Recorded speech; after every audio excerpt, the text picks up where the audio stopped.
नमस्कार साथियों। एलडीसी भर्ती परीक्षा 2026 5 जुलाई को आयोजित होगी। इसके लिए हम आपको मॉडल पेपर करवाएंगे। आज है मॉडल पेपर नंबर फर्स्ट।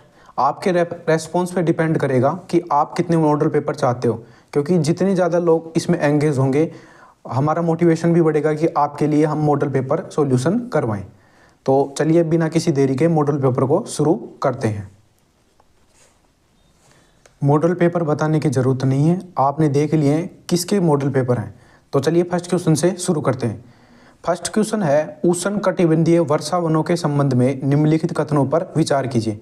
एक बात मैं आपको बता दूं, आपको ये प्रश्न देखना है, आप खुद इसका सॉल्यूशन कीजिए। एक बार वीडियो को रोक के एक बार पढ़िए इस पूरे प्रश्न को, खुद सॉल्यूशन करने की सोचिए, या तो पेन कॉपी लेकर साथ में बैठ जाइए कि भाई पहले प्रश्न का मेरा उत्तर सही था, मैंने सही दिया है, दूसरे का सही है, तीसरे का सही है, चौथे का सही है, पांचवा गलत था। ऐसे आपको लिखते जाना है, फिर लास्ट में कंक्लूजन करना है कि मेरे इतने सही हुए गलत हुए। इसका डिटेल एक्सप्लेनेशन तो हम बताएंगे, लेकिन आपको एक बार ये करना है कि क्वेश्चन आपको देखना है, आप खुद एक बार उत्तर देने का प्रयास कीजिए, उसके बाद हम आपको यहाँ पे डिटेल सॉल्यूशन देंगे। तो उष्णकटिबंधीय वर्षा वन है, उनके संबंध में कुछ कथन दिए गए हैं और पूछ रहा है कि इनमें से कितने कथन सही हैं। तो यहाँ पे पूछ रहा है सही है। पहला है, ये वन उन क्षेत्रों में पाए जाते हैं जहां 200 सेंटीमीटर से अधिक वर्षा होती है। बिल्कुल सही बात है। जो उष्णकटिबंधीय वन होते हैं, देखो ये टॉपिक है भारतीय पारिस्थितिकी यानी वन वाला टॉपिक है, भारत वाला उसका टॉपिक है ये, तो उससे यहाँ पे क्वेश्चन बनाया गया है। तो ये बात बिल्कुल सही है कि 200 सेंटीमीटर से अधिक जहाँ वर्षा होती है वहाँ पर उष्णकटिबंधीय वन पाए जाते हैं। नेक्स्ट है, इन वनों में वृक्षों के पतझड़ होने का कोई निश्चित समय नहीं होता है। ये बात भी बिल्कुल सही है, क्योंकि यहाँ पे अत्यधिक वर्षा होती है और साथ में यहाँ पे आर्द्रता और नमी बनी रहती है हमेशा। यानी कि जो पश्चिमी तट मानसून है या फिर जो यहाँ पे पूर्वोत्तर भारत का इलाका है वहाँ पे भी कुछ ऐसा ही मौसम बना रहता है, तो वहाँ पे पतझड़ नहीं होता है। यानी पत्ते कब गिरते हैं कब आते हैं ये कोई निश्चित समय नहीं है। जबकि जो पतझड़ वन होते हैं उनमें समय होता है एक निश्चित कि वहाँ पे इस टाइम पे ही पत्ते गिरेंगे।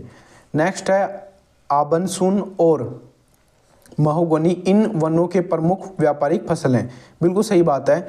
तो जो यहाँ पर उष्णकटिबंधीय वर्षा वन है उनके लिए कौन कौन से वृक्ष हैं और आपको बता देता हूँ। इनके अलावा रोजवुड, रबड़ और सिनकोना के जो वृक्ष हैं इस जो उष्णकटिबंधीय वर्षा वन है उनमें पाए जाते हैं।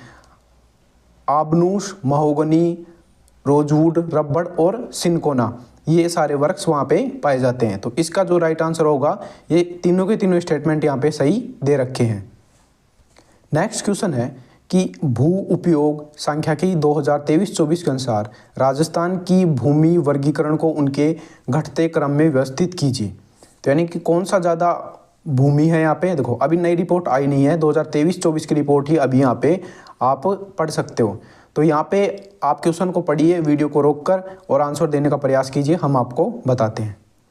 तो यहाँ पे ऑप्शन दे रखा है बंजर भूमि, वानिकी, ऊषर तथा कृषि और स्थायी चारागाह।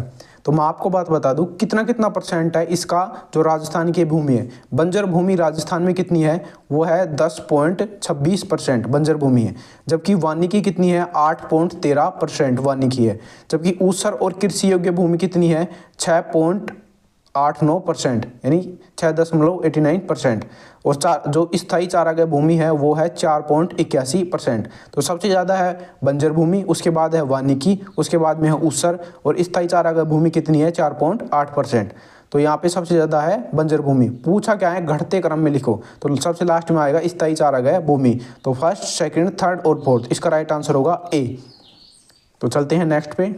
नेक्स्ट क्वेश्चन है, राजस्थान का कुल भौगोलिक क्षेत्रफल भारत का कितना प्रतिशत है। देखिए राजस्थान का जो टोटल एरिया है वो है 3,42,239 वर्ग किलोमीटर, 3,42,239 वर्ग किलोमीटर। और जो ये पूरे भारत का है वो है 10.41% हिस्सा क्या है, भारत का राजस्थान है। नेक्स्ट है, भारत वन स्थिति रिपोर्ट के आंकड़ों के अनुसार क्षेत्रफल की दृष्टि से भारत का सबसे बड़ा वन क्षेत्र वाला राज्य कौन सा है। देखिए जो ये भारतीय वन स्थिति रिपोर्ट है वो देहरादून FSI भारतीय वन सर्वेक्षण देहरादून द्वारा जारी की जाती है। ये पूछ सकता है कि FSI का मुख्यालय कहाँ है, या रिपोर्ट कहाँ से जारी की जाती है, देहरादून से जारी की जाती है। तो मैं आपको बात बता दूं, सबसे ज़्यादा वन हमारे यहाँ पे हैं अभी फिलहाल में पूरे भारत में। मध्य प्रदेश में सबसे ज़्यादा वन है। जो यहाँ पे मध्य प्रदेश है, उसके बाद यहाँ पे स्थान आता है अरुणाचल प्रदेश का, उसके बाद छत्तीसगढ़, ओडिशा और महाराष्ट्र का यहाँ पे स्थान आता है। और जो यहाँ पे क्वेश्चन एक बदल के दे दे, क्वेश्चन क्या बदल के दे दे कि प्रतिशत के आधार पर सबसे ज़्यादा वन कहाँ पे है, यानी कौन से राज्य में प्रतिशत के आधार पर वन है, तो इसका राइट आंसर होगा मिजोरम। प्रतिशत के आधार पर मिजोरम में सबसे ज़्यादा वन है। कितने प्रतिशत हैं? 85% के आसपास आप इसे याद रख सकते हो, 85.41% है। तो सबसे ज़्यादा वन क्षेत्रफल में किस में है? मध्य प्रदेश में। यदि प्रतिशत पूछ ले तो मिजोरम में है। नेक्स्ट क्वेश्चन है, राजस्थान की रेड क्लिफ रेखा की कुल लंबाई कितनी है? देखिए, जो राजस्थान है हमारा, ये राजस्थान है और इसकी जो अंतर्राष्ट्रीय सीमा पाकिस्तान से लगती है, तो उसकी टोटल लंबाई पूछ रहा है। उस रेखा को रेड क्लिफ रेखा बोला जाता है या अंतर्राष्ट्रीय सीमा रेखा बोला जाता है। उसकी जो टोटल लंबाई है वो है 1070 किलोमीटर। और दूसरा क्वेश्चन और यहाँ पे बता दूँ आपको, यदि वो पूछे तो स्थलीय आकृति की जो स्थलीय बाउंड्री है उसकी टोटल लंबाई कितनी है? वो है 5920 किलोमीटर, यानी 5920 किलोमीटर। ध्यान रखना। यहाँ पे एक प्रश्न और बन सकता है, वो क्या बन सकता है कि उत्तर से दक्षिण की लंबाई बताइए और पूर्व से पश्चिम की लंबाई बताइए। तो उत्तर से दक्षिण की लंबाई कितनी है? 826 किलोमीटर, 826। यदि हमारे हाथ चौड़े होते हैं तो चौड़ाई ज़्यादा होती है, आप अपने शरीर के हिसाब से समझ सकते हो। तो ये है 869 किलोमीटर, 869 किलोमीटर। चौड़ाई है 869 और लंबाई है 826, यानी उत्तर से दक्षिण है 826 किलोमीटर, पूर्व से पश्चिम है यहाँ पे 869 किलोमीटर। ये राजस्थान के संदर्भ में है।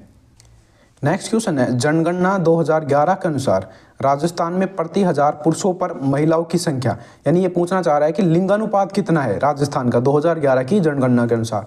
मैं एक बात बता दूं, जो 2011 की जनगणना है उसके अनुसार जो राजस्थान का लिंगानुपात है वो है 928, यानी 1000 प्रति पुरुषों पर 928 महिलाएं हैं।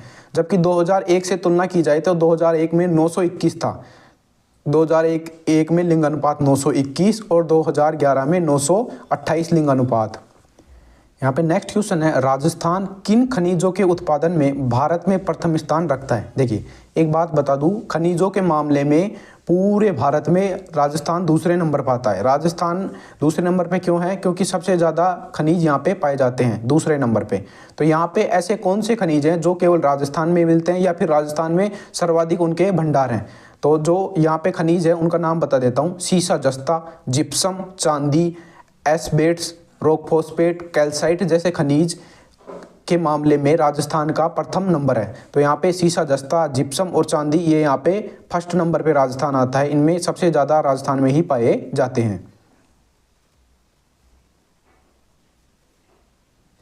नेक्स्ट क्वेश्चन है, राजस्थान में मार्च 2024 तक कुल स्थापित ऊर्जा क्षमता कितनी है? एक बात आपको बता दूं, ये डेटा अपडेट हो गया होगा, तो 2025 का आपको याद रखना है, ऐसा समझना है। तो उस टाइम पे थी 26,325, क्या थी? 26,325 मेगावाट ऊर्जा का उत्पादन कौन करता था? राजस्थान। अब आपको एक एलिमिनेशन मेथड बताता हूँ। तो अब राजस्थान की जो ऊर्जा क्षमता है वो इससे भी ज़्यादा हो चुकी है। तो ऑप्शन में 26,335 से कोई भी कम मिले तो उन ऑप्शनों को काट देना, यदि 2025 के अनुसार पूछे तो। उस डेटा को मैं नेक्स्ट कोई भी मॉडल पेपर आएगा तो उसमें बता दूंगा, देख के। नेक्स्ट है, यहाँ पे निम्नलिखित में से कौन सा समूह है सुमेलित नहीं है?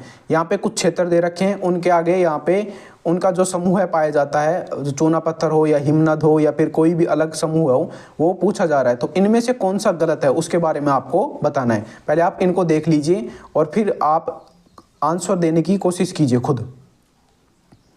तो पहला है मालानी क्षेत्र। मालानी क्षेत्र कहाँ पे है? जोधपुर के निकट आग्नेय शैल पाई जाती है। किसमें? मालानी क्षेत्र में। बिल्कुल सही बात है। बाब बोल्डर्स, बाब बोल्डर्स में क्या है? हिमनद निक्षेप। बाब बोल्डर्स के अंतर्गत क्या पाई जाती है? हिमनद निपेक्ष। ये बिल्कुल सही है। अजबगढ़ समूह है। अजबगढ़ समूह में क्या पाया जाता है? अजबगढ़ समूह में बायोटाइट, सीट्स और फाइलाइट और क्वार्ट्ज पाए जाते हैं। तो ये बात बिल्कुल यहाँ पे गलत हो चुकी है। यहाँ पे क्या बोल रहा है कि मुख्य रूप से चूना पत्थर और संगमरमर पाया जाता है। ये गलत है, क्योंकि जो चूना पत्थर और संगमरमर है जो यहाँ पे रायलो समूह में पाया जाता है, यानी दिल्ली के आसपास या दिल्ली की जो पहाड़ियाँ हैं उनमें यहाँ पाया जाता है। तो दिल्ली का जो रायलो समूह है उसके अंतर्गत यह पाया जाता है कौन, चूना पत्थर और संगमरमर। तो ये यहाँ पे ऑप्शन गलत हो चुका है। अजबगढ़ समूह में क्या पाया जाता है, बताया मैंने आपको, जो क्वार्ट्ज पाया जाता है वो बायोटाइट पाया जाता है और फाइलाइट पाया जाता है। किसके अंतर्गत, अजबगढ़ समूह के अंतर्गत। जो विंध्यन महासमूह है वो राजस्थान में कहाँ पे है, करौली, धौलपुर और चित्तौड़ में विंध्यन महासमूह पाया जाता है। नेक्स्ट क्वेश्चन है, अरावली पर्वत विश्व की प्राचीनतम पर्वतमाला है और प्री कैम्ब्रियन युग की पर्वत श्रेणी है। बिल्कुल सही बात है। जो अरावली पर्वतमाला है वो कब की है, जो विश्व की सबसे प्राचीनतम पर्वतमाला है वो है। और जो प्री कैम्ब्रियन युग है वह इसका युग का काल है। नेक्स्ट है, विंध्यन महासमूह के सेल पश्चिमी राजस्थान में विस्तृत है। ये बात यहाँ पे गलत हुई। अभी आपने पढ़ा है विंध्यन समूह करौली और यहाँ पे धौलपुर और यहाँ पे पाए जाते हैं। तो यहाँ पे करौली, धौलपुर, सवाईमाधोपुर, चित्तौड़ में पाए जाते हैं। तो ये पश्चिमी राजस्थान में ना होके पूर्वी राजस्थान में है। तो ये यहाँ पे गलत हो चुका है। नेक्स्ट है, बाब बोल्डर्स बेड का संबंध परमियन कार्बोनिफेरस काल से है। बिल्कुल सही बात है। बाब बोल्डर्स अभी आपको बताया, जोधपुर के आसपास जो यहाँ पे पाए जाते हैं वो बाब बोल्डर्स का समूह कहलाता है, जो कार्बोनिफेरस काल का है। नेक्स्ट है, अरावली और विंध्यन समूह के मिलन पर एक ग्रेट बाउंड्री फॉल्ट बोला जाता है, जिसे विशाल सीमा भ्रंश कहा जाता है। बिल्कुल सही बात है। जो यहाँ पे अरावली और विंध्यन समूह जहाँ पे मिलते हैं, अरावली और जो विंध्यन पहाड़ी मिलती है उसे ग्रेट बाउंड्री फॉल्ट या महान विशाल सीमा भ्रंश भी कहा जाता है। नेक्स्ट क्वेश्चन है, 4 स्टेटमेंट दे रखे हैं और पूछ रहा है कि निम्नलिखित कथनों के बारे में विचार कीजिए और कितने कथन यहाँ पे सही हैं, इसके बारे में आपको बताना है। तो पहला है, राजस्थान को धरातलीय दृष्टि से 4 प्रमुख प्रदेशों में बांटा गया है। बिल्कुल सही बात है। 4 प्रदेशों में बांटा गया है, पश्चिमी, अरावली, पूर्वी मैदानी और हाड़ौती। ये चारों के चारे भागों में बांटा गया है। ये बिल्कुल बात सही है। नेक्स्ट है, पश्चिमी मरुस्थलीय प्रदेश भारत का विशाल मरुस्थल थार का हिस्सा है। बिल्कुल सही बात है। जो यहाँ पे जो थार का मरुस्थल है वो मैदानी भाग का हिस्सा है। भारत का जो विशाल मरुस्थल है उसका भाग का हिस्सा है, या फिर आप इसे बोल सकते हो कि यहाँ पे जो मैदानी भाग है उसी का एक हिस्सा है। नेक्स्ट है, अरावली पर्वत श्रेणी राजस्थान की एक प्रमुख जल विभाजक रेखा है, जिसे 50 सेंटीमीटर जल वर्षा रेखा या जल विभाजक वर्षा रेखा भी कहा जाता है। बिल्कुल सही बात है। नेक्स्ट है, दक्षिण पूर्वी पठारी को हाड़ौती का पठार कहा जाता है। जो यहाँ पे ये राजस्थान है, राजस्थान के इस भाग को दक्षिण पूर्वी पठारी प्रदेश कहते हैं, या फिर यहाँ पे इसे हाड़ौती प्रदेश कहते हैं। कोटा, बूंदी, बारां, झालावाड़ इसके यहाँ पे जिले हैं। तो ये चारों स्टेटमेंट बिल्कुल सही हैं। तो इसका राइट आंसर होगा डी, सभी के सभी सही हैं। नेक्स्ट है, सूची 1 को सूची 2 से आपको मिलान करना है। तो पहले प्रश्न पढ़िए, खुद समझिए इसको, फिर आंसर देने की कोशिश कीजिए, फिर मैं तो आपको बताऊंगा ही। तो यहाँ पे है भीलवाड़ा सुपर समूह है। भीलवाड़ा सुपर समूह के बारे में आपको बताना है इनमें से कौन सा है। तो भीलवाड़ा सुपर समूह है, जो प्राचीनतम चट्टानें हैं वो भीलवाड़ा सुपर समूह में पाई जाती हैं। नीस और शिष्ट जो चट्टानें वो यहाँ पे पाई जाती हैं। तो पहला इसका मिलन है कि प्राचीन आदि महाकल्प की चट्टानें हैं, यह यहाँ पे इसका मिलान है। दूसरा है दिल्ली सुपर समूह। जो दिल्ली सुपर समूह है या फिर रायलो समूह है वो अरावली पर्वतमाला का भाग है, जो यहाँ पे गुजरात से राजस्थान, हरियाणा और दिल्ली तक फैली हुई है। तो इसका है अरावली पर्वत श्रृंखला का निर्माण। नेक्स्ट है बहादुरा बालुकाश्रम। जो बहादुरा बालुकाश्रम है जो जोधपुर में स्थित है। याद रखना, बहादुरा बालुकाश्रम कहाँ स्थित है, जोधपुर में। यहाँ पर समुद्री जीवाश्म के जो साक्ष्य हैं वो पाए गए हैं, यानी कि यहाँ पे समुद्री जीवाश्म युक्त बालुकाश्रम है। तो इसका है 3, पहले का 1, दूसरे का 2, तीसरे का 3। तो इसका राइट आंसर होगा ए। नेक्स्ट चलते हैं। नेक्स्ट क्वेश्चन है, राजस्थान की भूगर्भिक संरचना अत्यंत जटिल और विविधतापूर्ण है। ये बात बिल्कुल सही है। जो राजस्थान की यहाँ पे जो संरचना है वो जटिल है, क्योंकि यहाँ पे कहीं तो रेगिस्तान है, कहीं पठारी प्रदेश है, कहीं पर्वतीय प्रदेश है, कहीं मैदानी प्रदेश है। यहाँ पे भूगर्भ संरचना के बारे में पूछ रहा है, यह कि उसी कारण से यहाँ पे नीचे वाली संरचना भी अलग अलग है। ये बात बिल्कुल सही है। जो ऊपरी संरचना है उसके अनुसार ही नीचे वाली यानी भूगर्भिक संरचना है वो भी जटिल है। कहाँ पे पत्थर है, पहाड़ है, रेत है, मैदान है, ये सारे के सारे भाग हैं। नेक्स्ट है, यहाँ प्राचीनतम प्री कैम्ब्रियन युग के से लेकर नवीनतम नूतन महाकल्प की चट्टानें देखने को मिली है। बिल्कुल यहाँ पे सही बात है। जो अरावली की सबसे पुरानी चट्टानें और यहाँ पे नवीनतम जो 33 सागर का भाग है वहाँ से यहाँ तक यहाँ पे बिल्कुल सही जो चट्टानें हैं वो पाई गई हैं। अरावली से लेकर जो नवीनतम पूर्वी मैदानी प्रदेश बना है या फिर जो तैतीस सागर का भाग है, उससे यहाँ पे क्या बनी है, अलग अलग प्रकार की चट्टानें बनी हैं। तो दोनों के दोनों बातें बिल्कुल सही हैं। यहाँ पे ए आर की सही व्याख्या भी करता है, क्योंकि यहाँ पे संरचना अलग होगी तो किसके कारण होगी, यहाँ पे प्रीकैम्बियन रुख से और नवीनतम तक बनी हुई है, इसी कारण यहाँ पे अलग अलग यहाँ पे चट्टानें भूगर्भिक संरचना पाई जाती है। इसका राइट आंसर होगा ए। नेक्स्ट है चंबल और उसकी सहायक नदियों के संदर्भ में कुछ कथन दिए गए हैं, उसके बारे में आपको बताना है। पहला है चंबल नदी का उद्गम यहाँ पे मध्य प्रदेश की महू के निकट जानापाव पहाड़ियों से होता है। बिल्कुल सही बात है, चंबल नदी यहाँ पे मध्य प्रदेश से निकलती है और राजस्थान में 84गढ़ में यहाँ पे प्रवेश करती है। नेक्स्ट है काली सिंध नदी देवास मध्य प्रदेश के निकट से निकलकर झालावाड़ और बारां जिले में बहती हुई नानौर के निकट चंबल में मिलती है। ये बात भी बिल्कुल सही है, जो काली सिंध नदी है मध्य प्रदेश से इसका उद्गम होता है और यहाँ पे जो नानेरा है, बारां के नानेरा में यहाँ पे क्या मिलती है, चंबल नदी से मिलती है। नेक्स्ट है बामनी नदी चित्तौड़गढ़ जिले के हरिपुरा गांव से निकलकर भैंसरोडगढ़ के निकट चंबल में मिलती है। पहली बात है कि ब्राह्मणी नदी है वो कहाँ से निकलती है, हरिपुरा गांव चित्तौड़गढ़ से निकलती है और भैंसरोडगढ़ में चंबल में मिलती है। ये बात भी बिल्कुल सही है, तीनों के तीनों स्टेटमेंट बिल्कुल सही है, तो इसका राइट आंसर होगा सभी तीनों स्टेटमेंट बिल्कुल सही है। नेक्स्ट है लूनी नदी के संदर्भ में कुछ स्टेटमेंट दे रखे हैं और पूछ रहा है कि कौन सा सही है कौन सा गलत है। तो पहला दे रखा है जोजड़ी नदी का उद्गम नागौर जिले से होता है और यह जोधपुर में बहती हुई लूनी में मिलती है। देखो लूनी नदी नागपाड़ अजमेर से यहाँ पे बहती हुई आती है, यानी लूनी नदी का उद्गम है नागपाड़ अजमेर। अब आपको एक बात बता दूं, जो लूनी नदी है उसमें दाईं ओर से केवल एक ही नदी मिलती है, वो है जोजड़ी नदी।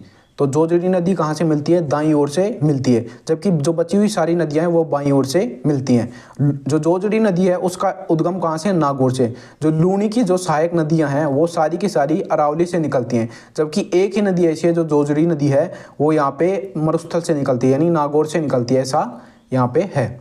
जवाई नदी पाली तहसील के गोरिया गाँव से निकलती है।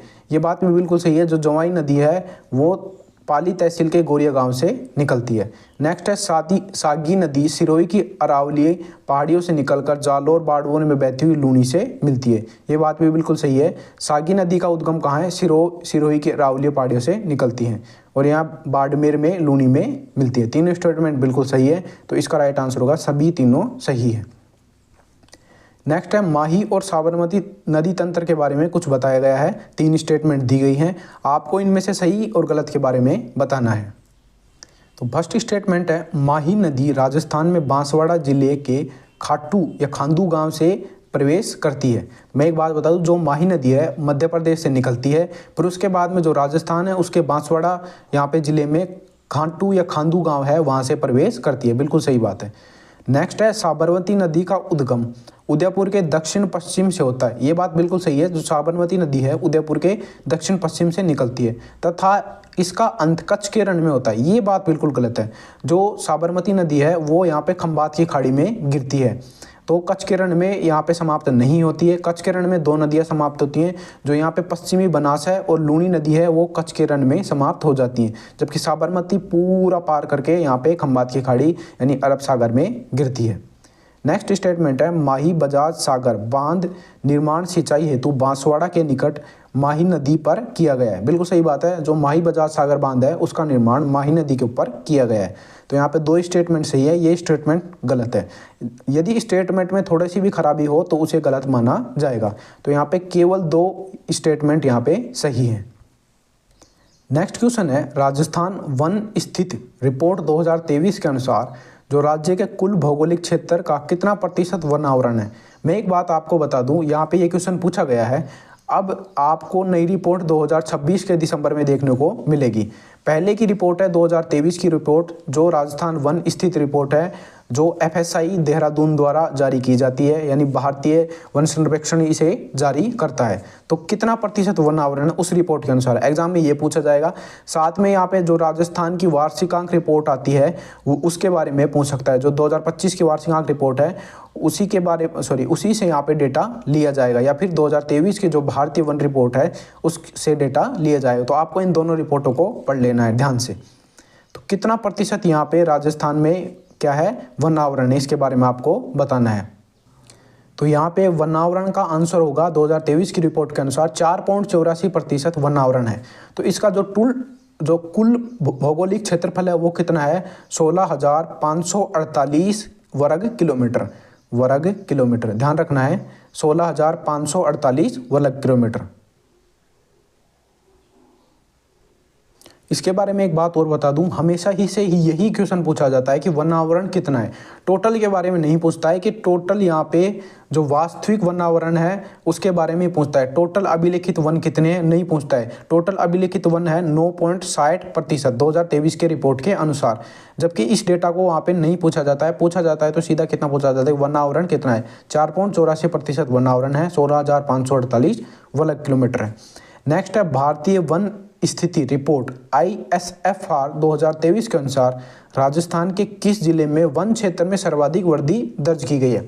तो आपको एक बात बता दूं, जो यहाँ पे सर्वाधिक वृद्धि दर्ज की गई है, जो सीकर जिला है उसने प्रथम स्थान प्राप्त किया है। वहाँ पे 19.14 किलोमीटर की क्या हुई है, वृद्धि दर्ज की गई है। इसके अलावा जो यहाँ पे बाड़मेर है उसमें 19 किलोमीटर की, अलवर में 16.40 किलोमीटर की वर्ग किलोमीटर की वृद्धि की गई है। तो आपको ये ना देके सीक्वेंस भी पूछ सकता है कि 2023 की रिपोर्ट के अनुसार सर्वाधिक वृद्धि दर्ज की गई है। तो इसका राइट आंसर है सीकर। पहले नंबर पे है सीकर, दूसरे नंबर पर है यहाँ पे बाड़मेर और तीसरे नंबर पर है अलवर। इनमें वृद्धि दर्ज की गई है। यदि क्रमानुक्रम पूछ ले तो आपको यहाँ पे क्रमानुक्रम बता देना है। नेक्स्ट है वन्य जीव अभ्यारण्यों की विशेषता के आधार पर निम्नलिखित कथनों पर आपको विचार करना है और इसके बारे में आपको बताना है कि इनमें से कितने स्टेटमेंट सही हैं। 1 सही है, 2 सही है, 3 सही है।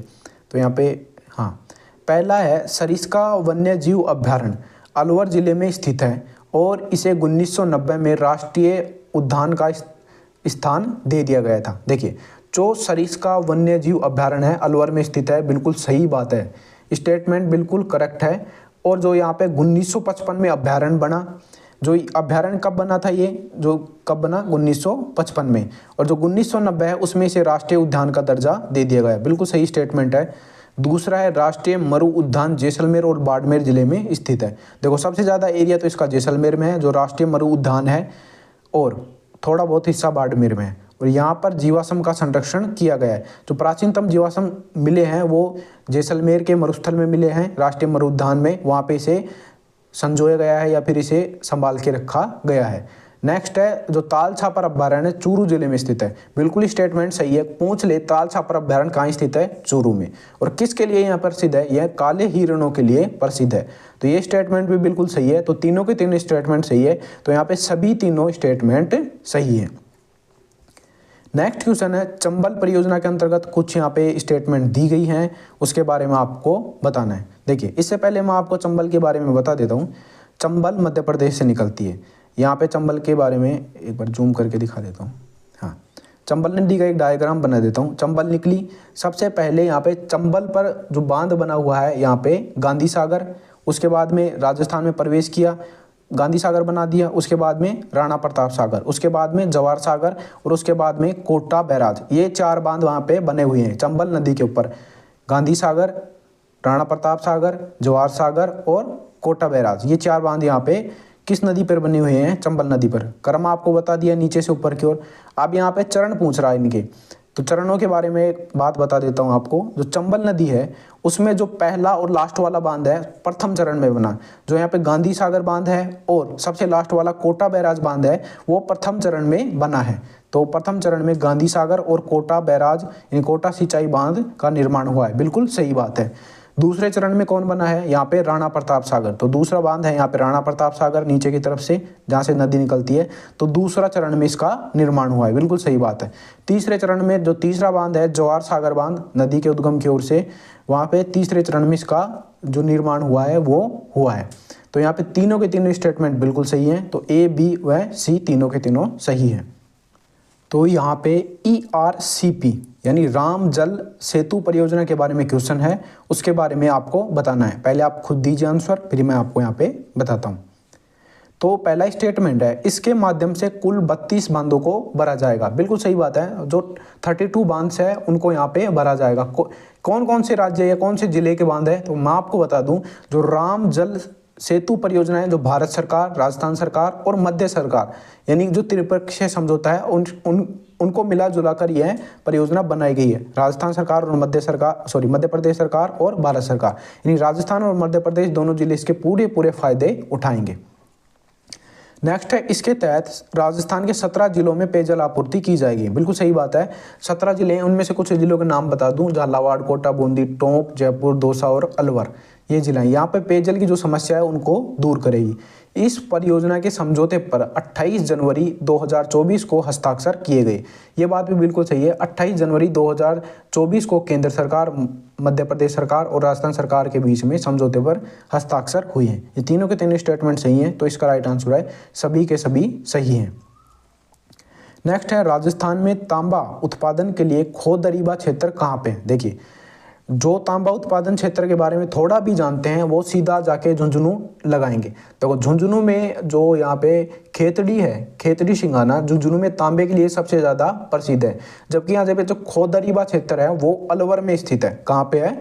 अलवर में। अलवर में और कौन कौन से स्थित है? थानागाजी, कुशलगढ़ और सेनपुरी, जहाँ पे तांबे के भंडार मिले हैं वो सबसे ज़्यादा प्रसिद्ध है। थानागाजी, कुशलगढ़ और सेनपुरी है, तो ये यहाँ पे स्थित है। तो झुंझुनू के लिए कौन सा स्थान प्रसिद्ध है? खेतड़ी सिंगाना तांबा के लिए प्रसिद्ध स्थान है।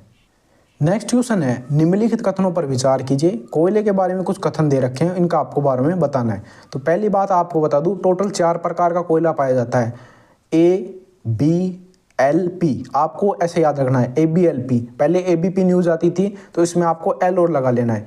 तो एंथ्रासाइट, बिटुमिन, लिग्नाइट और पीट।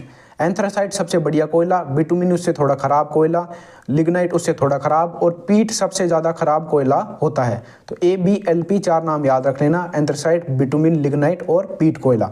तो इसके बारे में आपको बताना है। तो यहाँ पे 3 स्टेटमेंट दे रखे हैं, कौन सा सही है कौन सा गलत है, इसके बारे में आपको यहाँ पे बताना है। तो यहाँ पे पहला है, राजस्थान के मुख्य रूप से उत्तम कोटि के एंथ्रासाइट कोयला पाया जाता है। यह स्टेटमेंट यहाँ पे गलत हो चुका है। राजस्थान में जो एंथ्रासाइट है उसका यहाँ पे क्या नहीं पाया जाता है? भंडार नहीं पाया जाता है। जो यहाँ पे लिग्नाइट कोयला है उसका सबसे ज़्यादा भंडार पाया जाता है। तो पहला स्टेटमेंट यहाँ पे गलत हो चुका है, राजस्थान में एंथ्रासाइट नहीं पाया जाता है। लिग्नाइट कोयला राजस्थान में सबसे ज़्यादा पाया जाता है, जो तीसरे नंबर का कोयला है क्वालिटी की पर्पज से। नेक्स्ट है, राज्य में लिग्नाइट कोयले के भंडार में प्रमुख रूप से बीकानेर, नागौर और बाड़मेर जिला स्थित है। बिल्कुल सही बात है, राजस्थान में जो लिग्नाइट कोयला है उसमें जो पलाना और बरसिंहसर है वो बाड़मेर में स्थित है। नाम पूछेगा एग्जाम में, ध्यान रखना है। जो पलाना और बरसिंहसर है जो बीकानेर में स्थित है। बाड़मेर में करपूड़ी और जालिपा जो 2 स्थान है कोयले के लिए प्रसिद्ध हैं। और नागौर का जो मेरता रोड है वो जो लिग्नाइट कोयला है उसके भंडार के लिए प्रसिद्ध है। तो नेक्स्ट है, पलाना बीकानेर में लिग्नाइट खनन के लिए सिकिंग सॉफ्ट विधि का प्रयोग किया जाता है। यानी खनन के लिए एक प्रकार की विधि है सिकिंग सॉफ्ट विधि, उसका माध्यम से प्रयोग किया जाता है। ये स्टेटमेंट भी बिल्कुल सही है। तो यहाँ पे दूसरा और तीसरा स्टेटमेंट सही है। तो यहाँ पे 2 स्टेटमेंट सही है, तो इसका राइट आंसर होगा बी, 2 स्टेटमेंट सही है। नेक्स्ट है, एग्रो फूड पार्क के संबंध में कुछ कथन दिए गए हैं, आपको इनको बताना है। तो देखिए, राजस्थान में जो टोटल एग्रो फूड पार्क है वो 4 एग्रो फूड पार्क है। मैं आपको बता दूं, रणकपुर कोटा में है, बोरानाड़ा जोधपुर में है, श्री गंगानगर और अलवर में ये 4 पार्क बनाए गए हैं। तो यहाँ पे है Rajasthan agro food park Ranakpur Kota में है, बिल्कुल सही बात है। बोरानाड़ा जोधपुर में है, बिल्कुल सही बात है। श्री गंगानगर और अलवर में भी एग्रो फूड पार्क है, ये बात भी बिल्कुल सही है। दोनों स्टेटमेंट बिल्कुल सही है। नेक्स्ट है, मथानिया जोधपुर में एक मेगा फूड पार्क है।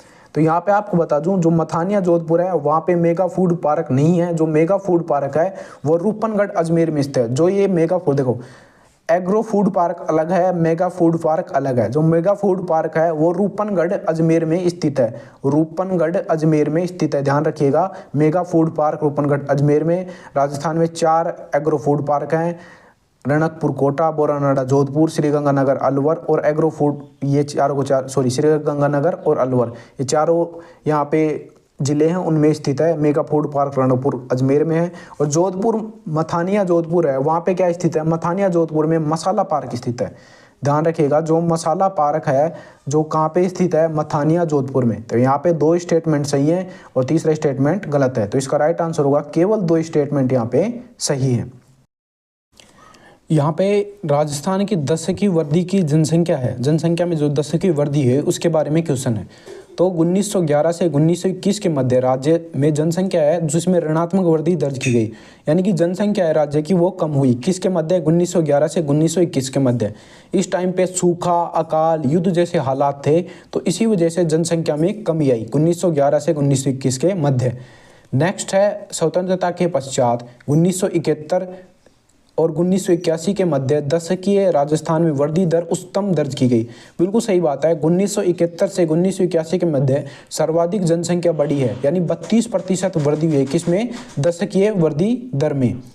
नेक्स्ट स्टेटमेंट है 1901 से 2011 के बीच जनसंख्या में सर्वाधिक संख्यात्मक वृद्धि दर्ज हुई है। कब हुई है? 2001 से 2011 के मध्य। बिल्कुल गलत बात है। देखिए, जो जनगणना हुई 1901 से 2011 के मध्य, उसमें सबसे ज़्यादा संख्यात्मक वृद्धि कब हुई? 1991 से 2001 के मध्य। कितनी वृद्धि हुई यहाँ पे? तो वहाँ पे 1991 से लेकर 2001 के मध्य कितने लोगों में वृद्धि हुई? 1,25,00,000 की जनसंख्या में यहाँ पे वृद्धि हुई, जबकि यहाँ पे 2001 से 2011 के मध्य 1,20,00,000 लोग ही बढ़े। तो ज़्यादा लोग कहाँ पे बढ़े? 1991 से 2001 के मध्य, यानी 1,25,00,000 लोग बढ़े, यहाँ पे 1,20,00,000 लोग बढ़े। तो यहाँ पे संख्यात्मक वृद्धि ज़्यादा हुई। तो ये तीसरा स्टेटमेंट गलत है, दोनों स्टेटमेंट सही है। तो यहाँ पे क्या होगा? यहाँ पे केवल 1 और 2 स्टेटमेंट सही है। नेक्स्ट क्वेश्चन है भील जनजाति द्वारा पहाड़ी ढालों पर की जाने वाली स्थानांतरित कृषि क्या कहलाती है? देखिए, जो भीलों द्वारा स्थानांतरित कृषि की जाती है उसे कहते हैं वालरा, ध्यान रखिएगा, वालरा। जबकि जो पहाड़ी या ढलानों भागों में की जाती है उसे चिमाता कहते हैं। पहाड़ी भागों में काट कर, उनको जंगलों को काट कर साफ करके जो खेती की जाती है उसे चिमाता कहते हैं। इस बुक में ये जो आंसर है वो गलत दे रखा है, मैंने कई बुकों से इसे क्रॉस चेक किया है, उसके बाद में इसका राइट आंसर है चिमाता है। आप चिमाता कर सकते हो एग्जाम में। नेक्स्ट है मेवाड़ मुगल संघर्ष के बारे में आपको यहाँ पे कथन दे रखा है, उसके बारे में आपको बताना है। तो यहाँ पे स्टेटमेंट दे रखे हैं 4 और 4 स्टेटमेंट को आपको बताना है। तो पहला स्टेटमेंट है फरवरी 1615 में मेवाड़ महाराणा अमर सिंह और मुगलों के बीच में संधि हुई। बिल्कुल सही बात है। किस किस के बीच में संधि हुई? मेवाड़ महाराणा अमर सिंह। महाराणा प्रताप के मृत्यु के बाद जो अमर सिंह है उसने मुगलों से संधि कर ली। नेक्स्ट है इस संधि के तहत चित्तौड़गढ़ का किला मेवाड़ को लौटा दिया गया और उसकी मरम्मत पर रोक लगा दी गई। बिल्कुल सही बात है। मुगलों ने बोला कि यहाँ पे मेवाड़ का जो किला है आपको दे दिया जाएगा, आप उसकी मरम्मत नहीं करा सकते। बिल्कुल सही बात है। यहाँ पे राज सिंह ने 1615 में संधि की शर्तों का उल्लंघन करते हुए चित्तौड़गढ़ दुर्ग की मरम्मत का कार्य शुरू करवा दिया। तो जो यहाँ पे राज सिंह है, देखो राज सिंह है, उसने क्या किया, यहाँ पे जो मरम्मत का कार्य चल रहा था वापस से शुरू करवा दिया इसको। तो यहाँ पे शर्तों का उल्लंघन करा दिया। बिल्कुल सही बात है। नेक्स्ट है कर्नल टोड ने दिवेर के युद्ध को 1582 में जो दिवेर का युद्ध हुआ उसे मेवाड़ का मैराथन कहा है। ये स्टेटमेंट भी बिल्कुल सही है। एक स्टेटमेंट और आपसे पूछा जा सकता है कि हल्दीघाटी युद्ध कब हुआ? 1576 में हुआ। उसे क्या कहते हैं? उसे कहते हैं मेवाड़ की थर्मोपल्ली। हल्दीघाटी युद्ध को मेवाड़ की थर्मोपल्ली कहा जाता है और दिवेर के युद्ध को मेवाड़ का मैराथन कहा जाता है। मैराथन का मतलब है लंबे समय तक चलने वाला। तो 82 तक चला, तो इसे क्या बोला जाता है? दिवेर के युद्ध को मेवाड़ का मैराथन। चारों के 4 स्टेटमेंट सही हैं, सभी के सभी सही है। नेक्स्ट क्वेश्चन है यहाँ पे राजस्थानी भाषा के उद्भव और विकास के संबंध में कुछ कथन दिए गए हैं, उस कथनों को आपको बताना है बिल्कुल सही है या गलत है। 3 स्टेटमेंट दिए गए हैं, वीडियो को रोकिए और देखिए इनको, सही है या गलत है। देखिए, जो यहाँ पे फर्स्ट स्टेटमेंट है राजस्थानी भाषा का उद्भव लगभग 11वीं-12वीं शताब्दी में माना जाता है। स्टेटमेंट बिल्कुल सही है। जो राजस्थानी भाषा है उसका उद्भव 11वीं-12वीं शताब्दी के आसपास हुआ है। नेक्स्ट स्टेटमेंट है कि डॉक्टर गिरियसन ने राजस्थानी बोलियों को 4 मुख्य भागों में बांटा है। ये स्टेटमेंट यहाँ पे गलत हो चुका है। मैं आपको बता दूँ, ये है हमारा राजस्थान। इसको जूम करके दिखा देता हूँ। ये देखिए, ये राजस्थान है। राजस्थान में 4 नहीं 5 भागों में इसको बांटा है। पहली बोली तो मैं आपको बता दूं, ये जो पश्चिमी राजस्थानी बोली है पहली बोली। दूसरी बोली है दक्षिणी राजस्थानी, दूसरे नंबर की है दक्षिणी जो राजस्थानी बोली है वो है। ध्यान रखिएगा इसको, स्टेटमेंट को। बोलियों के बारे में पूछा जाता है, बोलियाँ कितने प्रकार की हैं। डॉक्टर गिरियसन के अनुसार 5 प्रकार की हैं। पश्चिमी राजस्थानी बोली, दक्षिणी राजस्थानी बोली, उसके बाद में है 3, जो तीनों के पीछे लगेगा पूर्वी राजस्थानी बोली। अब कौन कौन सी पूर्वी राजस्थानी है? दक्षिण पूर्वी, यहाँ पे जो हाड़ौती में बोली जाती है वो है दक्षिण पूर्वी राजस्थानी बोली। उसके अलावा उत्तर में बोली जाती है उत्तर पूर्वी राजस्थानी बोली, और जहाँ यहाँ पे मध्य में बोली जाती है मध्य पूर्वी राजस्थानी बोली। मैंने आपको स्टेटमेंट से समझा दिया है, यहाँ पे आप समझ सकते हो। पश्चिमी राजस्थानी बोली, दक्षिणी राजस्थानी बोली, उसके अलावा 3 बच चुकी हैं, उत्तर पूर्वी, दक्षिण पूर्वी और मध्य पूर्वी राजस्थानी बोली। ये तीनों स्टेटमेंट समझा दिए हैं। तो दूसरा स्टेटमेंट यहाँ पे गलत हो चुका है, 4 की जगह यहाँ पे क्या है 5 है। पहला स्टेटमेंट सही है। नेक्स्ट है राजस्थानी भाषा का विकास मरु गुजरी अपभ्रंश से हुआ है। बिल्कुल सही बात है। जो राजस्थानी और गुजराती दोनों भाषाएं हैं उसका जो यहाँ पे उद्भव हुआ है, विकास हुआ है, मरु गुजरी अपभ्रंश से हुआ है। तो 2 स्टेटमेंट यहाँ पे सही है, केवल 2 स्टेटमेंट सही है। नेक्स्ट क्वेश्चन है राजस्थान के आधुनिक साहित्य के बारे में कुछ स्टेटमेंट दिए गए हैं, इसके बारे में आपको बताना है कि कौन कौन से स्टेटमेंट यहाँ पे सही हैं।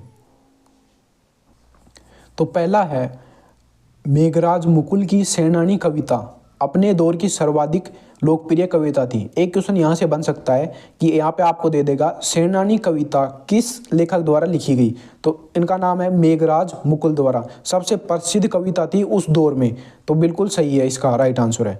नेक्स्ट है सत्य प्रकाश जोशी की कृति राधा। ये बात भी बिल्कुल सही है। जो राधा कृति है किसने लिखी है? सत्य प्रकाश जोशी ने। पारंपरिक युद्ध गीतों की परंपरा के अनुसार युद्ध करते हुए गौरवगान करती है, ये बात यहाँ पे गलत है। जो यहाँ पे राधा नाम की कृति है सत्य प्रकाश जोशी द्वारा लिखी गई है, वो करती है युद्ध को रोकना, यानी युद्ध का विरोध करती है, ना कि युद्ध का गौरवगान करती है। राधा नाम की कृति युद्ध का क्या करती है? विरोध करती है। तो ये स्टेटमेंट गलत हो चुका है। कन्हैयालाल सेठी की रचना धरती दोरारी को राजस्थान का आदर्श गीत माना जाता है। तो जो यहाँ पे कन्हैयालाल सेठी है उनकी जो कुछ प्रमुख पुस्तकें हैं वो है लीलटास, मिंजर, धरती दोरारी, ऐसी कुछ अद्भुत कृतियां लिखी हैं। किसने? कन्हैयालाल सेठिया ने। तो जो इसका राइट आंसर होगा पहला और तीसरा स्टेटमेंट बिल्कुल सही है। तो यहाँ पे होगा केवल 1 और 3 स्टेटमेंट सही हैं। नेक्स्ट क्वेश्चन है ख्वाजा साहब की दरगाह आना सागर झील के संबंध में निम्नलिखित कथनों पर विचार कीजिए। तो यहाँ पे 4 स्टेटमेंट दे रखे हैं, उसके बारे में आपको बताना है। जो यहाँ पे दरगाह का बुलंद दरवाजा सुल्तान महमूद खिलजी द्वारा निर्मित करवाया गया या किया गया ऐसे। तो एक बात बता दूं, जो बुलंद दरवाजा लगा हुआ है कहाँ पे? ख्वाजा साहब की दरगाह में, उसका निर्माण सुल्तान महमूद खिलजी द्वारा करवाया गया। स्टेटमेंट बिल्कुल सही है। यहाँ पे 2 देग रखी गई हैं। 2 देग मतलब, देग का मतलब है कढ़ाई, 2 बड़ी बड़ी कढ़ाई रखी गई हैं। पहली कढ़ाई जो सबसे बड़ी कढ़ाई है उसमें 4800 किलो तक खाद्य सामग्री पकाई जा सकती है, यानी 4800 किलो तक का भोजन यहाँ पे पकाया जा सकता है। और दूसरी यहाँ पे कढ़ाई रखी गई है उसमें यहाँ पे 2240 किलो तक का यहाँ पे क्या पकाया जा सकता है? भोजन पकाया जा सकता है। तो ये यहाँ पे क्या है? दूसरा स्टेटमेंट भी यहाँ पे बिल्कुल सही है। तीसरा स्टेटमेंट है आना सागर झील का निर्माण पृथ्वीराज चौहान के पुत्र अर्णोराज द्वारा किया गया। नहीं, यहाँ पे जो पृथ्वीराज चौहान है उनके पुत्र अर्णोराज नहीं है, ध्यान रखिएगा। जो पृथ्वीराज, देखो आना सागर झील का निर्माण अन्नाचार्य या अर्णोराज द्वारा करवाया गया, बिल्कुल सही बात है। ये बात सही है कि आना सागर झील का निर्माण अर्णोराज द्वारा किया गया, लेकिन पृथ्वीराज के पुत्र नहीं थे, ये पुत्र थे यहाँ पे अजयराज चौहान के। ये आपको छोटी सी मिस्टेक भी आपको एग्जाम में गलत करवा सकती है। आप ये सोचोगे कि आना सागर झील का निर्माण अर्णोराज द्वारा कराया गया, बिल्कुल सही बात है, लेकिन आपको यहाँ पे ये भी देखना है कि पृथ्वीराज चौहान के पुत्र नहीं थे, ये यहाँ पे अजयराज चौहान के पुत्र थे। नेक्स्ट है आना सागर झील के निकट दौलत बाग का निर्माण मुगल साम्राज्य जहांगीर द्वारा करवाया गया। ये स्टेटमेंट भी बिल्कुल सही है। तीसरा स्टेटमेंट गलत है, पहला, दूसरा और चौथा स्टेटमेंट यहाँ पे सही है। तो इसका राइट आंसर होगा सी। नेक्स्ट क्वेश्चन है बेणेश्वर मंदिर और संत मावजी के संबंध में कुछ कथन दिए गए हैं, उनके बारे में आपको बताना है। तो यहाँ पे फर्स्ट स्टेटमेंट है बेणेश्वर मंदिर का निर्माण 1793 में संत मावजी की सुपुत्री जनक कौरी द्वारा करवाया गया। बिल्कुल सही बात है। जो संत मावजी हैं, जो यहाँ पे दक्षिणी राजस्थान है उसके सबसे प्रसिद्ध संत माने जाते हैं संत मावजी। उनके जो मंदिर का निर्माण है उनकी पुत्री जनक कौरी द्वारा 1793 में करवाया गया। दूसरा है संत मावजी को भगवान विष्णु का अवतार माना जाता है। बिल्कुल सही बात है। जो संत मावजी है उनको भगवान विष्णु का अवतार माना जाता है।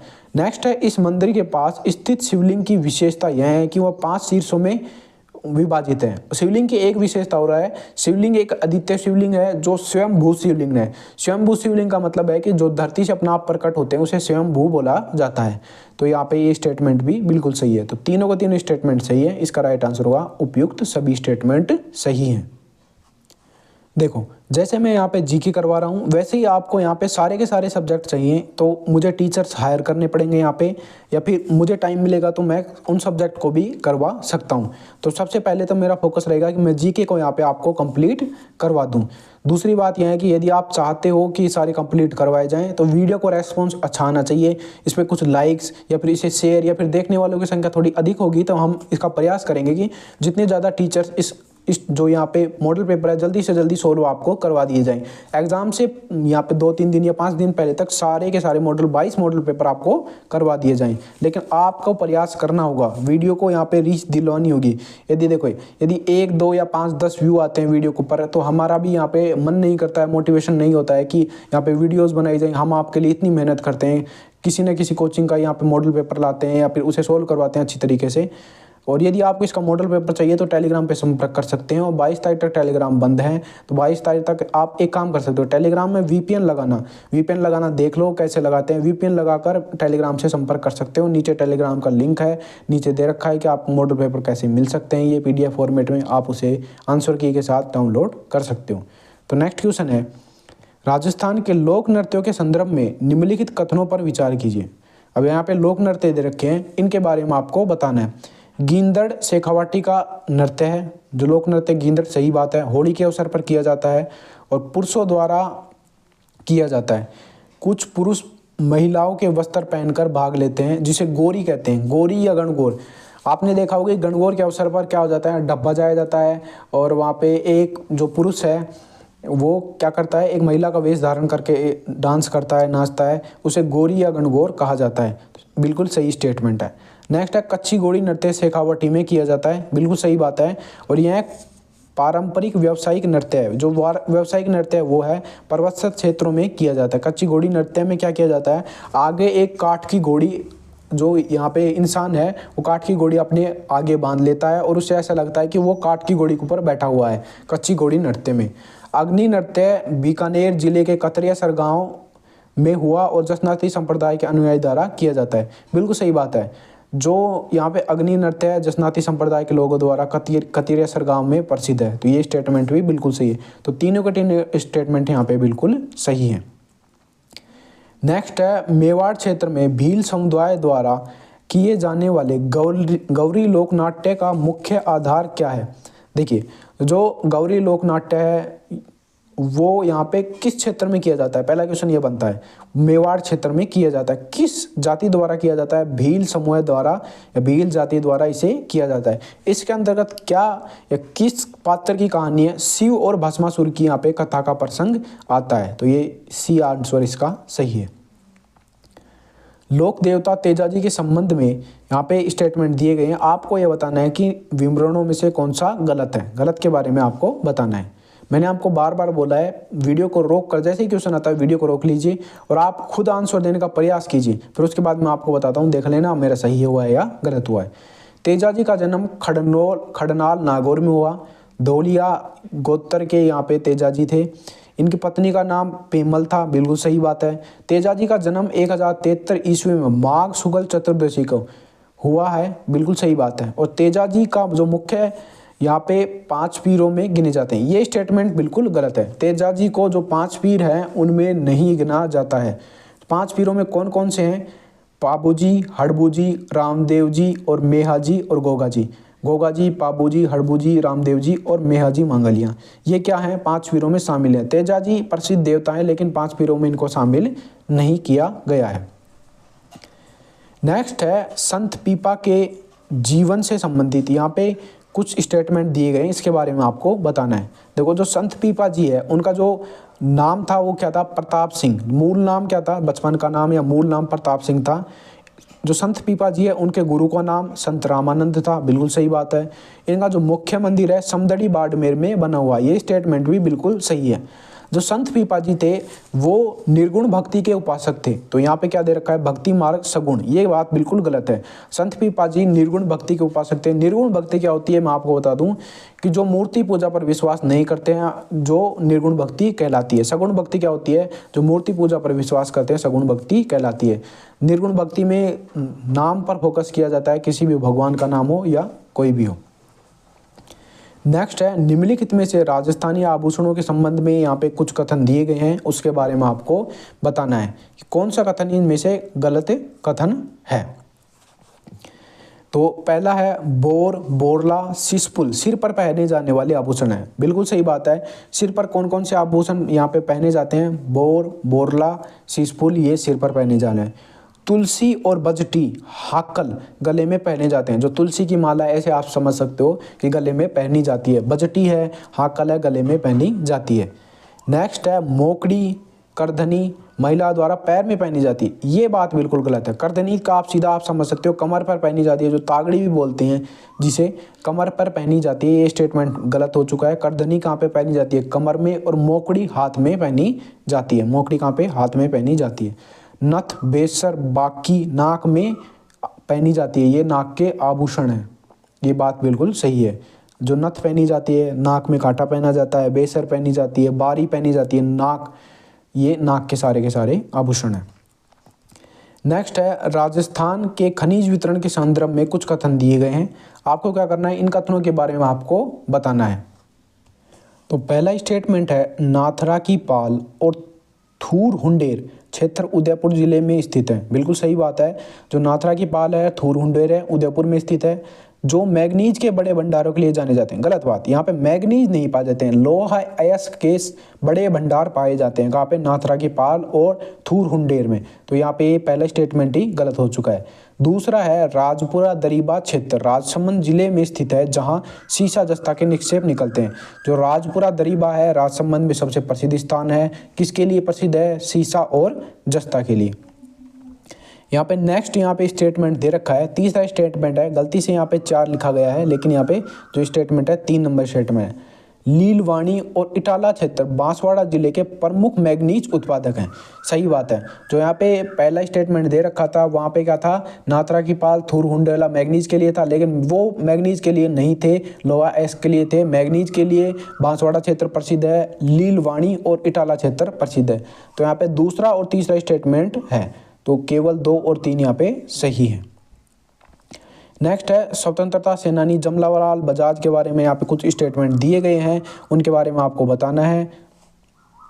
अब यहाँ पे आप देख सकते हो, जो जमनालाल बजाज है उन्होंने नवजीवन समाचार पत्र के हिंदी संस्करण का पूर्ण वित्तीय भार वहन किया। बिल्कुल सही बात है। जो नवजीवन नाम का अखबार था, गांधी जी ने, जमनालाल बजाज ने गांधी जी द्वारा शुरू किए गए जो नवजीवन नाम का अखबार था, गांधी जी द्वारा शुरू किया गया, और जो इसका हिंदी संस्करण था उसको किसने शुरू किया, यहाँ पे जो स्वतंत्रता सेनानी जमनालाल बजाज है उन्होंने शुरू किया है। उनका जो पूरा पैसा लगा था वो जमनालाल बजाज द्वारा ही दिया गया। उन्हें गुलाम नंबर 4 कहते थे। बिल्कुल सही बात है, दोनों के दोनों स्टेटमेंट सही हैं। गुलाम नंबर 4 किसे कहते थे, यहाँ पे जमनालाल बजाज को। 3 गुलाम कौन थे, तो ये पूछ सकता है कभी ना कभी, 3 गुलाम कौन थे। पहला गुलाम था भारत, दूसरा गुलाम था देसी राजा, तीसरा गुलाम था सिक्कर, और चौथा गुलाम कौन था, जमनालाल बजाज, यानी गुलाम नंबर 4 खुद को कहते थे। 1921 में उन्होंने राय बहादुर की पदवी लौटा दी। ये बात भी बिल्कुल सही है। अंग्रेजों द्वारा दी गई जो राय बहादुर की पदवी थी, जो 1921 का राष्ट्रीय आंदोलन हुआ उसके दौरान इन्होंने क्या बोला कि मैं राय बहादुर की पदवी आपको वापस लौटाता हूँ। तो तीनों के तीनों सही हैं, उपयुक्त सभी इसका राइट आंसर होगा। यहाँ पे कुछ पुस्तकें दी गई हैं और कुछ लेखक दिए गए हैं। यह स्वतंत्रता सेनानी है, इनको द्वारा कुछ पुस्तक लिखी गई हैं, उसके बारे में आपको बताना है कि कौन सी यहाँ पे मिलान सही नहीं है, कौन सा यहाँ पे गलत है। पहला है विजय सिंह पथिक। विजय सिंह पथिक की पुस्तक है what are the Indian state. बिल्कुल सही बात है, विजय सिंह पथिक की पुस्तक है what are the Indian state. Next है माणिक्यलाल वर्मा, मेवाड़ का वर्तमान शासक। ये बात बिल्कुल सही है। मेवाड़ का वर्तमान शासक किसके द्वारा लिखा गया, माणिक्यलाल वर्मा द्वारा। नेक्स्ट है हीरालाल शास्त्री ने क्या लिखा, प्रत्यक्ष जीवन शास्त्र किसके द्वारा लिखा गया, हीरालाल शास्त्री द्वारा। नेक्स्ट यहाँ पे दे रखा है संघर्ष क्यों है। देखिए यहाँ पे दे रखा है केसरी सिंह बार्ट, गलत है। संघर्ष क्यों है किसके द्वारा लिखा गया है? रणछोड़ दास गट्टाणी के द्वारा यह पुस्तक लिखी गई। संघर्ष क्यों पुस्तक किसके द्वारा लिखी गई? रणछोड़ दास गट्टाणी के द्वारा। फिर से बता देता हूँ, संघर्ष क्यों रणछोड़ दास गट्टाणी के द्वारा लिखी गई। जबकि केसरी सिंह बारट है, उन्होंने कौन कौन सी पुस्तकों का यहाँ पे रचना की है? इन्होंने दुर्गादास चरित्र पुस्तक की रचना की है, उसके बाद में प्रताप सिंह की जो चरित्र रचना है उसके बारे में, और रूठी रानी के बारे में पूछ सकता है कि रूठी रानी नामक कविता का जो रचनाकार कौन है? केसरी सिंह बारट है। दुर्गादास चरित्र उसका भी रचनाकार केसरी सिंह बारट है, और प्रताप चरित्र उसका जो यहाँ पे रचनाकार है वो केसरी सिंह बारट है। संघर्ष क्यों रणछोड़ दास गट्टाणी द्वारा लिखी गई है। नेक्स्ट है, अरावली के संबंध में कुछ स्टेटमेंट दिए गए हैं, इनके बारे में आपको बताना है। तो अरावली विकास कार्यक्रम है, इसके बारे में आपको ये स्टेटमेंट दिए गए हैं, बताना है सही है या गलत है। तो पहला है, यह कार्यक्रम 1974-75 में शुरू हुआ। बिल्कुल सही बात है, जो अरावली का विकास कार्यक्रम है 1974-75 में शुरू हुआ था। नेक्स्ट है, इसका मुख्य उद्देश्य पारिस्थितिक तंत्र की रक्षा करना। अरावलियों ने पहाड़ियों का वनीकरण करना, यानी पहाड़ियों को बढ़ावा देना, वनों को बढ़ावा देना, सही बात है। नेक्स्ट है, इस कार्यक्रम में विश्व बैंक की, ये बात बिल्कुल गलत है, यहाँ पे विश्व बैंक की सहायता नहीं ली गई। अरावली विकास कार्यक्रम में ध्यान रखना है कि जापान की सहायता ली गई, तो ये स्टेटमेंट गलत हो चुका है। नेक्स्ट है, यह राजस्थान के 16 जिलों और 120 उपखंडों में फैला हुआ है। बिल्कुल सही बात है। तो यहाँ पे तीसरा है जो गलत हो चुका है, ये जो कार्यक्रम है अरावली विकास कार्यक्रम जापान की सहायता से चलाया जा रहा है। नेक्स्ट है, पंचगौरव कार्यक्रम है, उसके अंतर्गत यहाँ पे कुछ ना कुछ यहाँ पे लिया जाता है, खेल, उपज, मसाला, उपज, प्रजाति या जो भी है, आपको उसके बारे में आपको बताना है कौन सा यहाँ पे सही है स्टेटमेंट है, कौन सा गलत स्टेटमेंट है। पूछ क्या रहा है, पंचगौरव जो कार्यक्रम है उसके अंतर्गत यहाँ पे कौन सा जिला सही सुमेलित नहीं है, उसके बारे में आपको बताना है। तो आपको ब्यावर के बारे में बताना है, यहाँ पे ब्यावर दे रखा है, ब्यावर में उपज धान, ये पहला ही यहाँ पे गलत दे दिया। ब्यावर का जो उपज है धान ना हो के ब्यावर का जो ऊपर है वो है उपज गेहूं है, और जो ब्यावर का जो खेल है यहाँ पे वो है हॉकी। तो ब्यावर का खेल कौन सा है? हॉकी है। तो पहले ही यहाँ पे सही हो चुका है। और जो सारे नीचे दे रखे हैं बिल्कुल सही है। बाड़मेर का उपज है ईसबगोल, प्रजाति है रोइडा। दौसा का उपज है सौंफ, प्रजाति है अर्जुन। और चित्तौड़गढ़ में मसाला है अजवाइन, और पर्यटन है चित्तौड़गढ़ ध्रुव। ये आपको ध्यान में रखने हैं। नेक्स्ट है, राजस्थान के किन साहित्यकारों को साहित्य अकादमी द्वारा वर्ष 2025 के लिए बाल साहित्य और युवा साहित्य पुरस्कार दिया गया। यानी कि जो 2025 का पुरस्कार था साहित्य अकादमी पुरस्कार, तो यह कब दिया गया? 18 जून 2025 को दिया गया। देखो, पुराने क्वेश्चन भी पूछे जा सकते हैं, 1 साल पुरानी करंट भी आ सकती है, तो ध्यान रखिएगा पिछले 1 साल तक की मैक्सिमम करंट आएगी। तो पिछला साहित्य अकादमी पुरस्कार पूछ ले, 18 जून 2025 को दिया गया, साहित्य अकादमी नई दिल्ली द्वारा दिया गया। अब किन को दिया गया? 2 साहित्यकारों को दिया गया। भोगीलाल पाटीदार बांसवाड़ा के हैं, तो यहाँ पे आप देख सकते हो भोगीलाल पाटीदार कहाँ पे, हाँ ये है। भोगीलाल पाटीदार कहाँ के हैं? बांसवाड़ा के, ये भी पूछ सकता है। और पूनम चंद गोदारा कहाँ के हैं? बीकानेर के। भोगीलाल पाटीदार बांसवाड़ा, पूनम चंद गोदारा बीकानेर के हैं। और उनकी कृतियाँ कौन कौन सी हैं? तो इनकी कृतियाँ के बारे में आपको ध्यान में रखना है। जो भोगीलाल पाटीदार हैं उनकी कृति है पंखुड़ी नीपांख, और जो यहाँ पे पूनम चंद गोदारा हैं उनकी जो कृति है वो है अंतसरे आंगड़े। इतना ज़्यादा नहीं पूछेगा, ये पूछ सकता है भोगीलाल पाटीदार कहाँ के हैं? वो यहाँ पे बांसवाड़ा के हैं। पूनम चंद गोदारा बीकानेर की हैं। नेक्स्ट है, हिंदुस्तान कॉपर लिमिटेड HCL की खेतड़ी इकाई की स्थापना किस देश की सहायता से की गई? जो यहाँ पे खेतड़ी में यहाँ पे HCL हिंदुस्तान कॉपर लिमिटेड है, वहाँ पे इनकी सहायता से क्या निकाला जाता है? तांबा। तो यह जो कंपनी लगाई गई वो किस देश की सहायता से लगाई, इसके बारे में आपको बताना है। जो हिंदुस्तान कॉपर लिमिटेड है इसकी स्थापना 9 नवंबर 1967 को की गई, और यह वेस्ट अमेरिका की सहायता से की गई, जिसका दूसरा नाम बोला जाता है USA। तो वेस्टर्न नेप इंजीनियरिंग कंपनी है, उसकी सहायता से यहाँ पे क्या की गई? तांबा का खनन किया जाता है, हिंदुस्तान कॉपर लिमिटेड द्वारा की जाती है। संयुक्त राज्य अमेरिका USA द्वारा इसकी सहायता की गई। नेक्स्ट है यहाँ पे सकल राज्य मूल्यवर्धन जीएसवी के संदर्भ में कुछ कथन है। देखो ये इसको मत पढ़ना, आप ध्यान रखिएगा। जूम करके छोटा दिखा देता हूँ।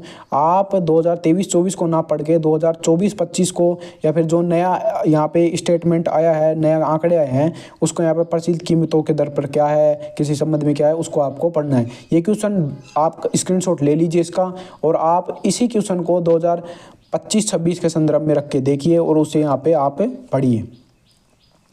नेक्स्ट है तो यहाँ पे कंजर्वेशन रिजर्व के बारे में कुछ कथन दिए गए हैं, आपको इनके बारे में बताना है। तो सबसे बड़ा कंजर्वेशन रिजर्व है वो कहाँ पे है, बालेश्वर सीकर में। ए का हो चुका है 2, तो ये गलत है, ये गलत है, तो इन दोनों से आपको चूज करना है। सबसे बड़ा कंजर्वेशन रिजर्व है बालेश्वर सीकर में स्थित है। और यहाँ पे जो सबसे छोटा कंजर्वेशन रिजर्व है वो कहाँ पे है, बीड़ मोहाना जयपुर में स्थित है। तो बी का हो चुका है 1, तो इसका राइट आंसर होगा ए। ये सी स्टेटमेंट गलत हो चुके। इन क्वेश्चनों को ऐसे ही करना होता है, आपको यहाँ पे एलिमिनेशन मेथड लगा के करना होता है। काले हिरण हेतु, काले जो हिरण है उनका संरक्षण कहाँ पे किया जा रहा है, वो आसोपा भीलवाड़ा में किया जा रहा है। राजस्थान का प्रथम कंजर्वेशन रिजर्व कहाँ पे है, बिशलपुर अजमेर में स्थित है। नेक्स्ट है हाल ही में चर्चा में रहा जयपुर मेट्रो फेज 2 के संदर्भ में कुछ कथन दिए गए हैं, आपको इसके बारे में बताना है। अब यहाँ पे देखिए, तो सही कथन है, कौन सा कथन यहाँ पे सही है इसके बारे में आपको बताना है। यह पूरी पश्चिमी कॉरिडोर के रूप में विकसित किया जाएगा, यह पहले गलत है। यहाँ पे जो पूरी पश्चिमी कॉरिडोर नहीं, यहाँ पे उत्तरी दक्षिणी कॉरिडोर के रूप में इसे विकसित किया जाएगा। इसकी लंबाई 21 किलोमीटर नहीं, इसकी लंबाई 41 किलोमीटर है। जो यहाँ पे जयपुर मेट्रो फेज 2 है उसकी लंबाई 41 किलोमीटर है। यह कॉरिडोर प्रहलादपुरा से टोडी मोड़ तक जाएगा और 41 किलोमीटर इसकी लंबाई है। तीसरा यहाँ पे सही है। चौथा है यह केवल औद्योगिक क्षेत्र को जोड़ेगा, नहीं, औद्योगिक क्षेत्र के साथ साथ में यहाँ पे जनसंख्या या जो रहने वाले जनवास हैं उनको भी यहाँ पे जोड़ेगा। नेक्स्ट है जेवर इंटरनेशनल एयरपोर्ट के बारे में स्टेटमेंट दिया गया है और यहाँ पे आपको इसके बारे में बताना है। अब यहाँ पे आप देख सकते हो कि जो जेवर इंटरनेशनल एयरपोर्ट है उसके बारे में दिया गया है कि 28 मार्च 2026 को प्रधानमंत्री नरेंद्र मोदी द्वारा इसका क्या किया गया, उद्घाटन किया गया। सही बात है। जो जेवर इंटरनेशनल एयरपोर्ट है, इंदिरा गांधी इंटरनेशनल एयरपोर्ट है, उसके उपज में यहाँ पे इसे बनाया जा रहा है, यानी पूरक रूप से बनाया जा रहा है, क्योंकि इसका जो वहन है उसको कम करने के लिए इंदिरा गांधी जो इंटरनेशनल एयरपोर्ट है उसका जो यहाँ पे भार है उसको कम किया जाएगा। इसी के लिए इसको क्या किया जा रहा है, बनाया जा रहा है। नेक्स्ट है इसका निर्माण स्विट्जरलैंड की कंपनी ज्यूरिख एयरपोर्ट इंटरनेशनल एजी द्वारा किया जाता है। ये बात भी बिल्कुल सही है। जो नोएडा में जेवर इंटरनेशनल एयरपोर्ट बन रहा है उसका निर्माण स्विट्जरलैंड की कंपनी ज्यूरिख एयरपोर्ट द्वारा किया जा रहा है। नेक्स्ट है प्रथम चरण में 17 करोड़ यात्रियों को क्या किया जाएगा, यहाँ पे रखा जाएगा। ये स्टेटमेंट बिल्कुल गलत है। जो यहाँ पे प्रथम चरण है उसमें 1 से 1.2 करोड़ यात्रियों को प्रतिवर्ष यहाँ पे भेजा जाएगा, बाहर भेजा जाएगा। यह इस एयरपोर्ट की क्षमता होगी, पूरे साल में कितने यात्रियों ने यहाँ पे यात्रा की है। इसे भविष्य में बढ़ाकर 7 करोड़ या फिर इससे ज़्यादा भी किया जा सकता है। 17 करोड़ नहीं होगा, यहाँ पे 1 से 1.2 करोड़ होगा। तो यहाँ पे पहला, दूसरा और तीसरा स्टेटमेंट बिल्कुल सही है। नेक्स्ट है भारतीय नौसेना के नए स्टील युद्धपोत तारागिरी F-41 को किस शहर में नौसेना में शामिल किया गया। देखिए जो तारागिरी का युद्धपोत है उसे विशाखापट्टनम, किसने, विशाखापट्टनम जो नौसेना है उसने यहाँ पे शामिल किया गया। भारतीय नौसेना की जो विशाखापट्टनम वाली शाखा है उसने इसे शामिल किया आधिकारिक तौर से। कब किया गया है, यहाँ पे मार्च 2026 को, सॉरी यहाँ पे जो अप्रैल 2026 है उसमें क्या किया गया आधिकारिक रूप से भारतीय नौसेना के जो यहाँ पे कौन सा तट है, यहाँ पे विशाखापट्टनम तट, इसने इसे शामिल कर लिया है। तारागिरी या F-41 ध्यान रखिएगा। तो ये है नागौरी पान मेथी, जो राजस्थान के नागौरी पान मेथी है जिसे पंजीकृत कर पेटेंट किया गया, यानी जीआई टैग प्रदान किया गया, पेटेंट कर दिया गया। अब एक किस कैटेगरी के तहत इसे पेटेंट किया गया है, तो मैं आपको बात बता दूं, जो यहाँ पे किसान लोग समूह के रूप में यहाँ पे निर्माण करते हैं पेड़ पौधों या जिसका भी, तो इसे सामुदायिक किसान किस्म के रूप में क्या किया गया है, इसे पेटेंट किया गया है, जीआई टैग प्रदान किया गया है। नेक्स्ट है राजस्थान, मार्च 2026 में नई दिल्ली में आयोजित एक राष्ट्रीय सम्मेलन में राजस्थान की किस महिला सरपंच को महिला बीकर लीडर अवार्ड से सम्मानित किया गया है, इसके बारे में आपको बताना है। तो इसका राइट आंसर होगा जो कुसुम सिंह है उसको महिला बीकर लीडर अवार्ड जो मार्च 2026 में दिया गया उससे सम्मानित किया गया। अब कुसुम सिंह के बारे में कुछ चीज़ें जान लीजिए। ये यहाँ पे डीग जिले की हैं। कौन से जिले की हैं? डीग जिले की हैं। साथ में कौन सी इनकी ग्राम पंचायत है? ग्राम पंचायत इनकी है राहर। राहर ग्राम पंचायत है। इसके तहत डीग जिले की राहर ग्राम पंचायत के तहत कुसुम सिंह क्या है, एक महिला सरपंच हैं और इनको किस अवार्ड से सम्मानित किया गया? महिला बीकर लीडर अवार्ड से इसे सम्मानित किया गया है। ध्यान रखिएगा। ये पूरे जीके के पूरे 50 क्वेश्चन यहाँ पे करवा दिए हैं मैंने। यदि आप साइंस मैथ की चाहते हो तो प्लीज़ हमारी वीडियो को अप्रिशिएट कीजिए, साथ में शेयर कीजिए इनको। और मैं पूरा जीके का तो करवा दूंगा धीरे धीरे करके, इनको सारों को एग्ज़ाम से लगभग 5 या 10 दिन पहले तक भी इन्हें कंप्लीट करवाने की पूरा प्रयास करूंगा। यदि आप साइंस, जीके, इंग्लिश और हिंदी चाहते हैं तो अलग अलग टीचर्स को जोड़ना पड़ेगा और इसका सोल्यूशन करवाना पड़ेगा। तो अभी तक के लिए इतना ही। यदि आप इनकी PDF चाहते हो तो टेलीग्राम पे संपर्क कर सकते हो। टेलीग्राम कैसे चलेगा? VPN लगाकर टेलीग्राम चल सकता है। PDF आपको वहाँ पे मिल जाएगी, लिंक नीचे डिस्क्रिप्शन में है। तो अभी तक के लिए इतना ही। यदि आपको वीडियो अच्छा लगा हो तो वीडियो को लाइक कीजिए, चैनल को सब्सक्राइब कीजिए। Thanks for watching video. आपका दिन शुभ हो।